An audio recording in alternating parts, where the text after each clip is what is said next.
Well, it's better late than never, I suppose. But don't worry, this is a spoiler-free review, so you can carry on watching this if you want. No spoilers ahead.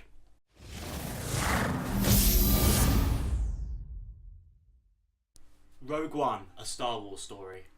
So anybody that knows me well enough knows that I'm a massive Star Wars fan. I actually remember as a child my dad still having the original VHS trilogy box set of the original trilogy. And I remember watching through all that, and then straight after going to see the prequel trilogy with him as well. So I have a lot of this nostalgia for all 6 films in the saga. And so I had really, I'd say, high expectations for this film, but I tried to keep my distance from reviews and everything like that, just so I can give an honest opinion of how I felt about it. And the biggest questions in my mind was going to be, how is this a spin-off anthology film going to be different from the original episodic films? Are they going to have a title crawl card? Are they going to have the C-3PO and R2-D2 in them like they always do with every single Star Wars film?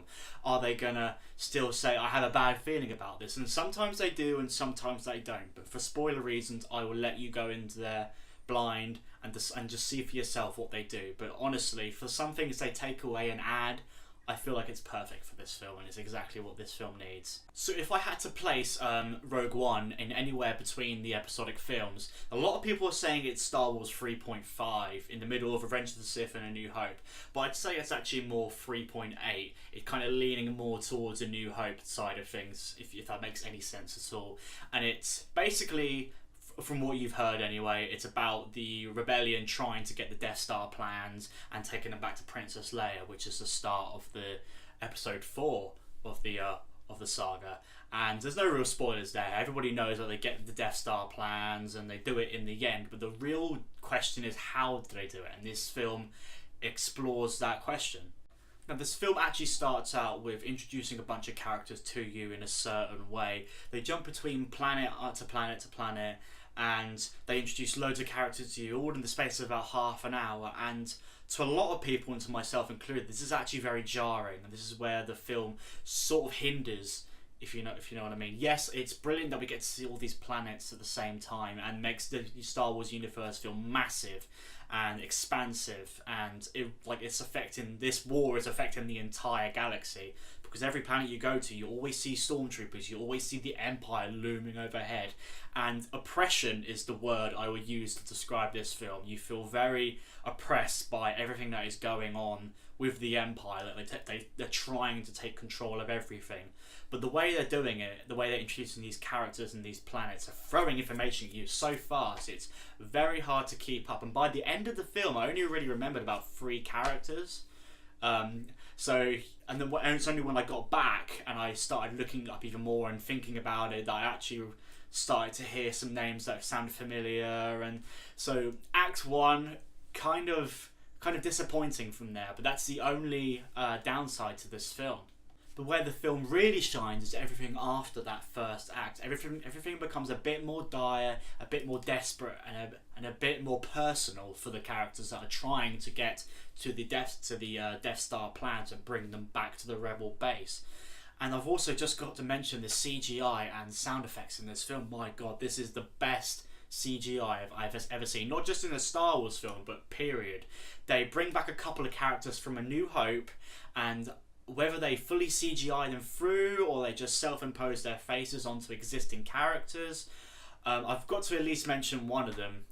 They bring back Grand Moff Tarkin from the original A New Hope, and I've always wanted to explore that character a little bit more, why Vader takes orders from Grand Moff Tarkin, and just to see how menacing he can be. And Rogue One really does bring that to light, and it really does add a whole new layer to that character, which I adore. I've always just wondered why he's been so menacing in the first place, and Rogue One answers all those questions for me. Also, Rogue One feels like it puts the wars back into Star Wars. It's very boots on the ground, it's very gritty, it's very dirty, and it almost feels espionage, especially towards the last act. And you can just tell by the sound effects just complement everything with the laser blasting, and you get to see everything on ground. It's not so much following the Jedi story, it's more following the soldier story and trying to get those Death Star plans. And you will understand what I mean when you go and see it. It just feels like Star Wars has ventured from the kiddie side of things, like it did in the original trilogy and this maybe even the prequel trilogy, and it's come over that boundary into more gritty, more adult side of things, even if it is still catering to kids. It feels like it's the most adult Star Wars film you're going to see, and you'll understand when you see it, trust me. Now, of course, I could gush about this film for at least another 5-10 minutes, but I do feel like I will be spoiling the rest of the film for you, especially crucial moments. So I'm just going to give you my final thoughts and my verdict, and hopefully, if I ever get around to doing a spoiler talk, or if you guys want a spoiler talk, I'll gush all I want about those certain little details that I really did like, or maybe dislike about this film. I feel like Rogue One is a more important Star Wars film than it actually made itself out to be, because it is the start of these anthology spin-off films. It's the very first one, and like The Force Awakens, it has to prove itself to make the other films look good as well, or make us seem hopeful for the other films anyway, because there's going to be a Han Solo film in 2018, and I think an Obi-Wan Kenobi film in 2020. So Rogue One is really setting the standards, and it is definitely off to a flying start. Walking out the cinema, I thought this was an 8 out of 10, but upon thinking about it and talking to some friends, I'm bumping it up to a 9 out of 10. Whether it stands up to the test of time like the originals do, and whether the CGI holds up in the next 10 years, who knows? But I feel like this is the Star Wars film that we needed. Maybe not necessarily wanted, but we definitely needed this gap, and it's a story definitely worth telling for sure. So there we have it. There's my review on Star Wars, Rogue One. If you like all this, then like, comment, and subscribe, and I'll see you next time for a spoiler talk. Take care. Bye for now.